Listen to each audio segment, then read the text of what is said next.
XJR na makina pa rin yung problema, putik.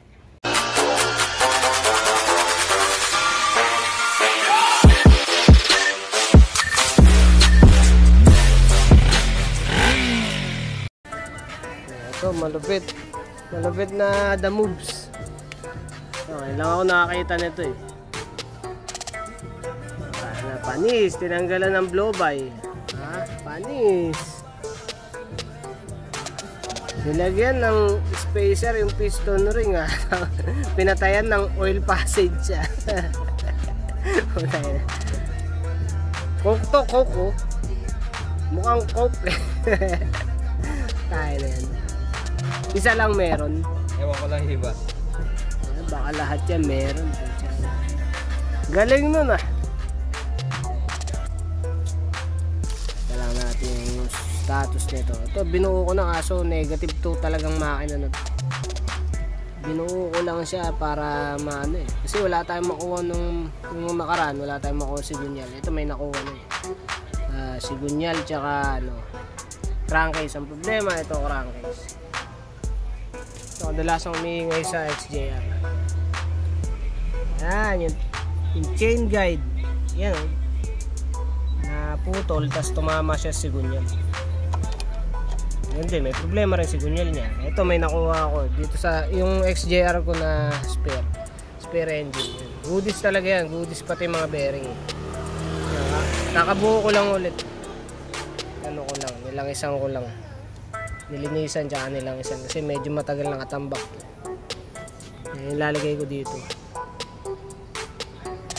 Problema ko itong gitna. Wala ako ganyan. Kukunin ko na lang ulit yung dun, yung nasa kanya. So ito yung mga kakailanganin na oil seal para dun sa sa crankshaft. Kaya na-maintain din yung size. Sa sprocket saka sa ano, sa cambio, sa shifter. Kita ba? Yan. So ito yung sasamahin na consider din natin. Yan. Yung haba ng chain. Ito primary chain. So itong chain guide to buo pa oh. Kaya kunin natin yan, lipat natin doon sa bago. Ito yun. Yan.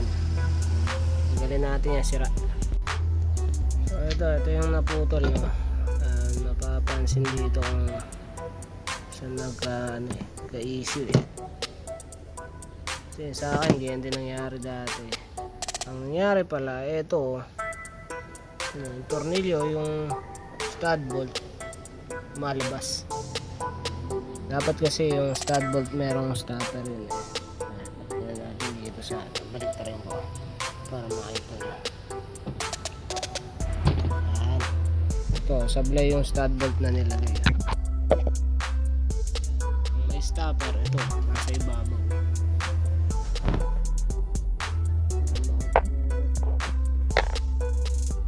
Yan.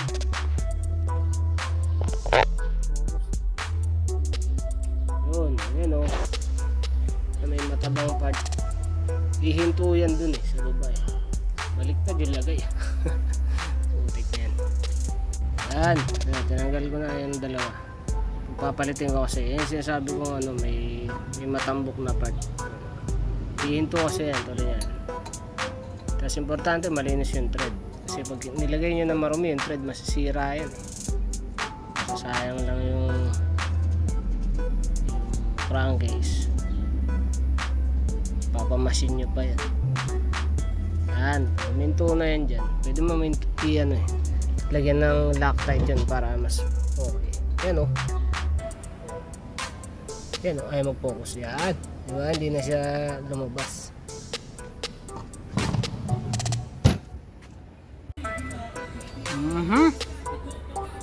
So peltan ko tapos nilagyan ko lang ng sealant. Yan. So mga nakaset na to. Ito, pinalitan ng oil seal. Tsaka eto. Yun, mamaya papalitan ko pa. Pero mukhang goodies pa yun. Pakita ko lang yung setup natin dito. Ipit natin. Ayun, chain. Ipit yung chain. Ipit yung chain.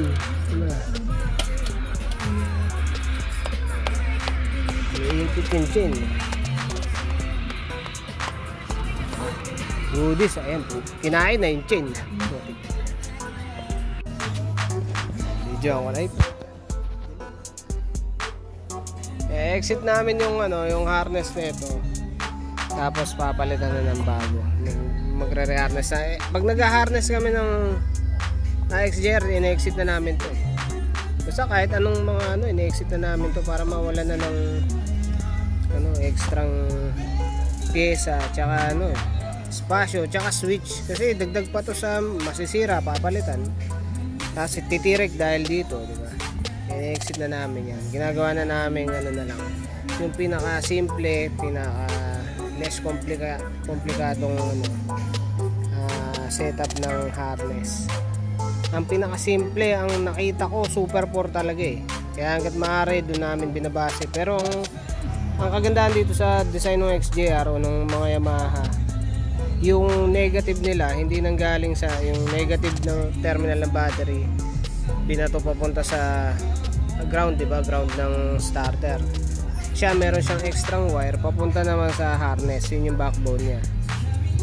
Kaya ganun yung ginagawa naming design. Yun, rekta yun na na negative, tatakbo ng mga accessory, hindi tulad nung Super 4 na tumakbo ng ground papunta sa body ay sa chassis, tapos yung ground na kailangan ng starter medyo malayo yung tinatakbo. Sama yung mga laman nung nasa headlight. Exit namin yung mga yan. Aha, hindi na may pintura nito. Ito kasi babapping pa naman, kakalasin pa ulit yan. Black, pinturahan na rin, putik. Basang-basa. Piston rings bago, syempre. Ito naman, mga takip na hindi kayang pakintabin to. May mga alon. Kaya kailangan sinasuyin pa ng liliyahin pa bago ipalis.